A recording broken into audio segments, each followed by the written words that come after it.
My eyes are a problem, you know. If I have too much light, my skin suffers. Not enough light, my eyes suffer. Semua salah. What's that? You need sunblock? Okay, next time. I think I will need a clicker because I need the next slide. If it's okay. 蓝色的大声一点，蓝色的大声，蓝色的麦大声。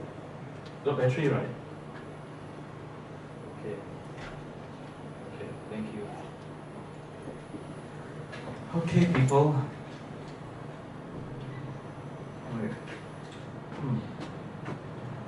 From my experience, if I put a slide on first, people will read the slide before I talk. So, read away.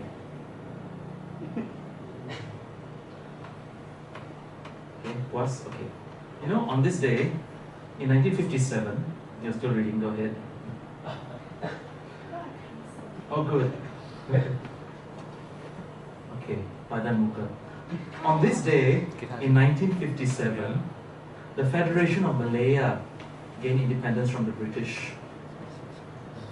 And although it was only in 1963 that Malaysia was formed, when the states of Sabah and Sarawak joined the Malaysian Federation, the Malayan Federation, August 31st, 1957 is popularly and commonly referred to as the Malaysian Independence Day. When you think about it, it's not really very fair, is it? You know, I mean, for Sabahans and Sarawakians, you know, this is not our Independence Day, but we've been roped in to say, this is our Independence Day. Okay. I finished preaching. Okay. It has been 57 years since that landmark occasion. And this year, the theme for Independence Day is Malaysia, where love grows. You know, those of you who watched TV this morning would have seen the beautiful First Lady of Malaysia with her husband there, all radiant in splendor, you know, conveying to us the love that we must have for Malaysia. The Communications and Multimedia Minister, Ahmad Shabri Sheikh, was reported as saying that he believed that this theme, where love grows, will have a deep impact and fill the hearts of all Malaysians with love for their country. Tanah tumpahnya darahku. I'm not sure how many of us would actually do that. I do not find that the English translation accurately conveys the theme in our national language. In Bahasa Malaysia, the theme reads, Di sini lahirnya sebuah cinta. And this theme is inspired by the patriotic song Warisan, which was performed by the late Malaysian singer Sudirman. Those of you who don't know who Sudirman is, wiki him up. For me, the Bahasa Malaysia version of this theme says so much more. The idea is not so much about a love that grows as it is about a love that is born. A love that must first be born before it can grow. I thought that it would be interesting to see how a rethinking of our Independence Day theme and the Gospel reading for today could come together to speak to us through the sermon. You've seen this, so I'll flash it again. So I asked, what happens, friends, when we transfer the idea of love for Malaysia to God's love and use it as a way to understand the gospel for today? At the same time, what happens when we reflect on the gospel and use it to think about love for God? So what we're doing three things. We're bringing in the Independence Day theme, we're bringing in the gospel message, and we're bringing in the idea of the love of God. This theme, the Independence Day theme, urges us to fill our hearts with love for Malaysia. Yet, as I wrote on my Facebook, and which I'm going to say to you now, how can love be born in a country whose leaders do not love us as lesbian, gay, bisexual, trans, and queer people? How can love be born when it is a requirement for one to be heterosexual, to love only someone of the same sex, of the opposite sex in a romantic way, to get married, and to have children in order to count as valid, normal citizen. How can love be born when one is not of a particular skin? Even though one has been a citizen for 5, 6 generations, one is still considered a pendatang, a migrant. How can love be expected when the only kind of love that is given in return is a conditional love? For me, this is unrequited love, or cinta tak berbalas. That is why Independence Day always irritates me, and why I woke up with a bad mood. It is because of this that I turn to God, the God whom Jesus Christ proclaimed as love, as unconditional love. God has unconditional love for us because God causes the sun to rise on the evil and on the good, and God sends rain on the righteous and on the unrighteous. No bias. I look to God for the space where love is born and where love grows. So, to continue our reflection, let us now listen to, and again, you don't have to whip up your technology, we will now listen to Matthew chapter 16, verses 21 to 27. The gospel passage for today's celebration has 2 parts. So please close your eyes if you wish, to allow the words of God, the word of God to sink deep in our hearts. When I finish proclaiming the gospel, I will say the gospel of the Lord, and then you can open your eyes if you wish to. Jesus began to show his disciples that he must go to Jerusalem and suffer greatly from the elders, the chief priests, and the scribes, to be killed and on the 3rd day be raised. Then Peter took Jesus aside and began to rebuke him. God forbid, Lord, no such thing shall ever happen to you. Jesus turned and said to Peter, Get behind me, Satan. You are an obstacle to me. You are thinking not as God does, but as human beings do. Then Jesus said to his disciples, Whoever wishes to come after me must deny himself or herself, take up his or her cross, and follow me. For whoever wishes to save his or her life will lose it. But whoever loses his or her life for my sake will find it. What profit would there be for one to gain the whole world and forfeit his or her life? Or what can one give in exchange for his or her life? For the Son of Man will come with his angels in his Father's glory, and then he will repay all according to his or her conduct. The Gospel of the Lord.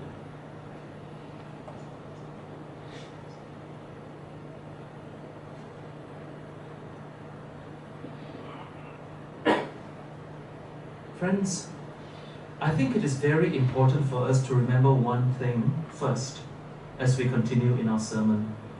It is very important for us to remember that the Gospel is written backwards. What do I mean? After the disciples experienced the suffering, the death and the resurrection of Jesus, then they sat down and began to interpret, to understand its meaning in light of the resurrection.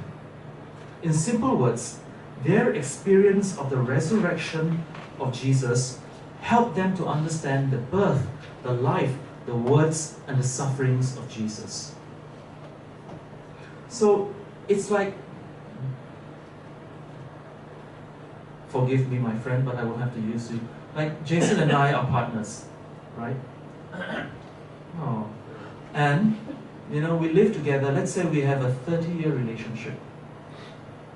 And finally, at the end of his life, when I've known him to be the man that I love and cherish and hold close to my heart, Of course, when he's no longer with me, that's presuming that you go first lah. Then I will start remembering. And when I remember certain things that happened when we were younger, it's only when I've known him for so long that the things that I remember about him when we were much younger makes more sense. At that time it didn't make sense, but after knowing for so long, then it's like, oh, okay, that's what he meant. That's what he was trying to say. It's the same thing with the Gospels. Okay, relationship over. That's the same thing with the Gospels. The Gospels, the birth of Jesus, the words of Jesus, the life of Jesus, were only understood by the early Christians after they experienced his death and his resurrection. For many years, the stories and the sayings of Jesus were just reported in oral form from one generation to another. After some time, they were written down. Many years after that, after Jesus went away, they were written down. So, in writing this part of the gospel that we read today, the author is trying to say that the suffering and death of Jesus somehow worked out in a way that conveyed God's message of love, of hope, and justice. So what you're reading here is what we call reading in hindsight. The testimony of Christians after they experienced the resurrection of Jesus, and then they understood these words and wrote them down this way. Does that make sense? Okay. All right.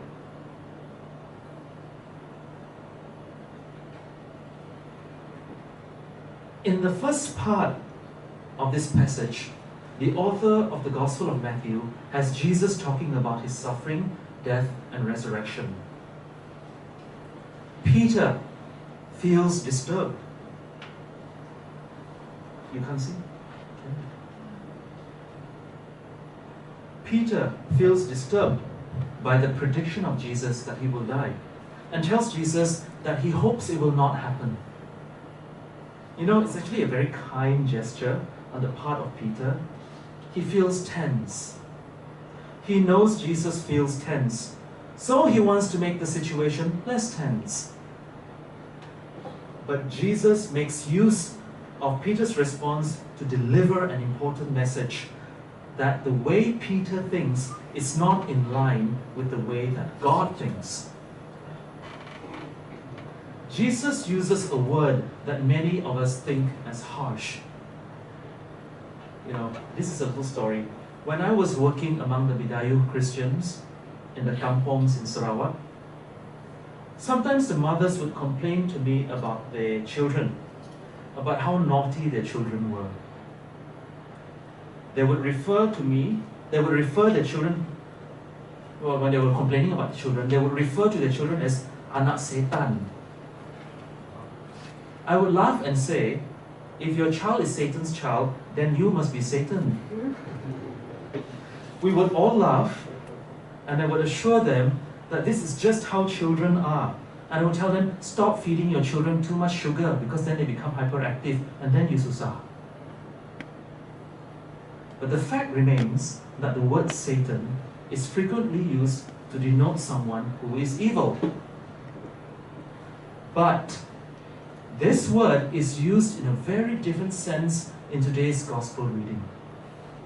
The word Satan comes from the Hebrew language that means somebody who opposes, obstructs, somebody who puts obstacles in people's way, or someone who is an enemy, an adversary.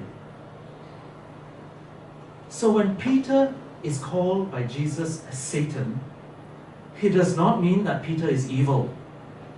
He means that Peter is not aligning his thoughts to God. He is in the way. This idea of alignment to God is important for us as well. Each one of us is called to align our thoughts to God. What does that mean? In the Bible, the first letter of John says, "Beloved, let us love one another, because love is from God, And everyone who loves is born of God and knows God. Whoever does not love does not know God, for God is love.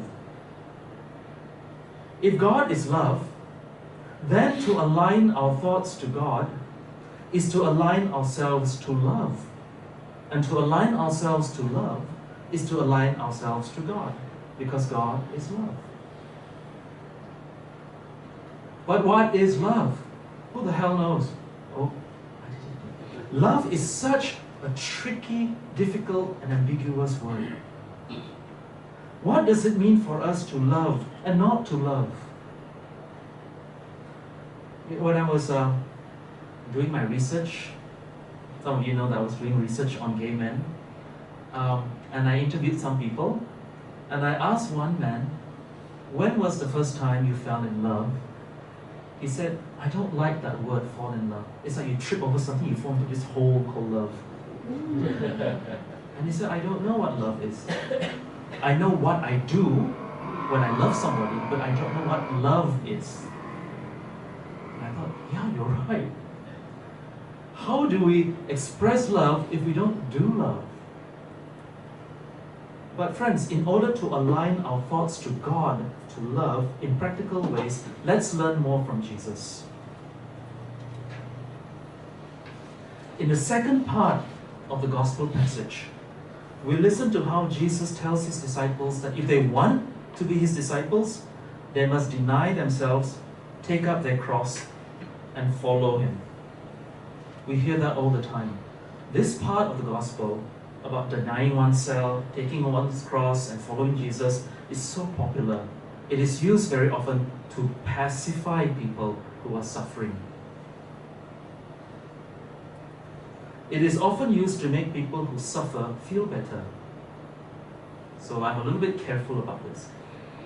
It is often used as a missionary statement. For example, if you want to do God's work, then you must deny yourself, take up your cross, and follow Jesus. Be prepared to suffer. Okay, that's a way of looking at it, which I don't really agree with sometimes. But this statement is also relevant for us who are reflecting on how to align our thoughts to God and to love this afternoon. If we want to be aligned to God and love, we must deny ourselves.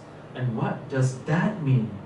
To deny ourselves is to stop ourselves from saying or doing something that does not produce love.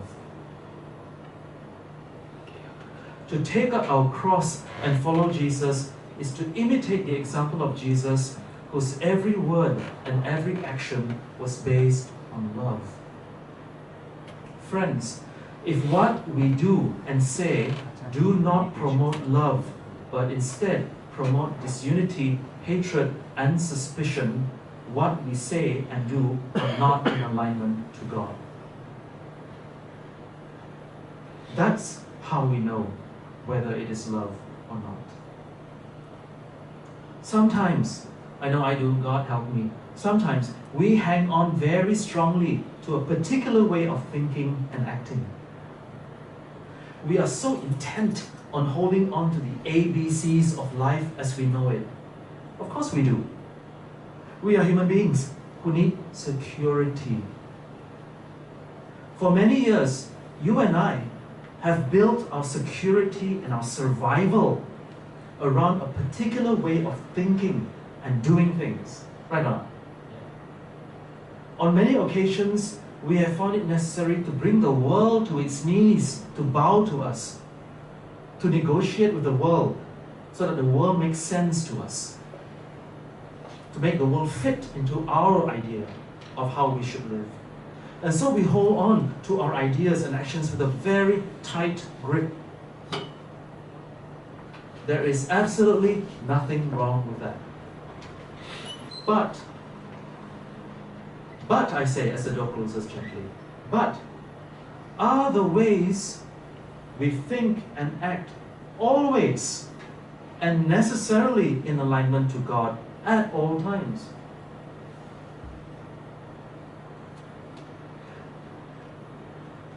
Are the ways we hold on to the ideas that we have always and necessarily need my glasses, sorry, I can't see that.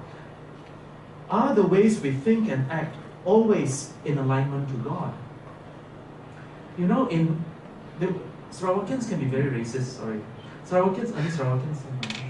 No. Okay. Sarawakians can be very racist, you know, among ourselves. I speak as a Sarawakian, so no one else, right? We used to laugh when I was a boy. When I grew up, I stopped laughing. I just decided to change it into a sermon. When I was a boy, we used to laugh at the Henghua people. The Henghuas are a group of Chinese people who are very similar to the Fuchaos. But they were coastal people. They used to live on the boats and they used to go out into the sea to fish. So they were professional nelayan. But because they live on boats in the sea, as the door gently closes again, because they live on the boats in the sea, and the sea was always very loud, the waves were always very loud, they used to speak very loudly because they needed to be heard from boat to boat. When they moved into the city, they forgot there are no boats in the city, but they still shouted at each other. Because they've been so used to a particular way of living, of doing things, of acting, of thinking, that they thought this is valid for all occasions of life. But no, sometimes what is true in one situation may not be true in another situation, and we need to adjust.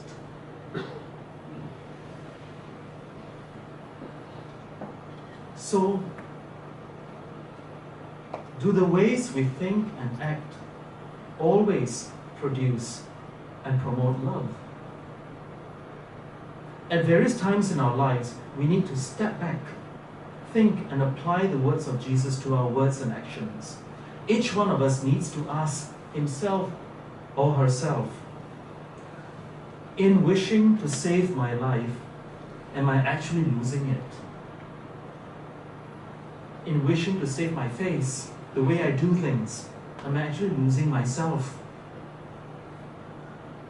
When I thought about it, it's a little bit difficult, but when I say when wishing to save my life, I'm talking about saving our face, saving our reputation, saving our opinion. And when we do that, we grip it so tightly, what are we losing? And in losing our lives, what new and better ways of living will we find? What new ways of thinking and acting is God inviting me to? If I stick so strongly to my way of thinking and acting, am I losing myself in the process? And it's so easy to lose ourselves.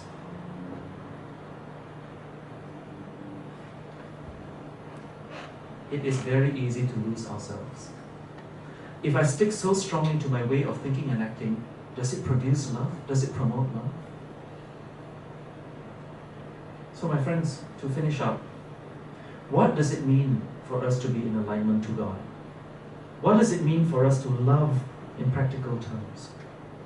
I believe that these two questions lead to the same answer. To align our thoughts to God and to love in practical ways is to continually check on and even occasionally give up our usual way of thinking and acting. It's a time for us to think, okay, I've always done it this way. What if I do it a little bit differently? To align ourselves to God and to love means that sometimes we need to swallow our pride and show love in places where we know we will not receive love. It means that we need to learn to love people who do not necessarily conform to the way that we think and act. It means that sometimes we need to stop ourselves, frozen in the tracks, so to speak, to stop ourselves from saying and doing things that will cause hurt to others. It is only when we do this that love is born and love is able to grow. It is only when we do this that we become Christians who imitate Jesus Christ, whose every word and action reflected the unconditional love of God. Amen.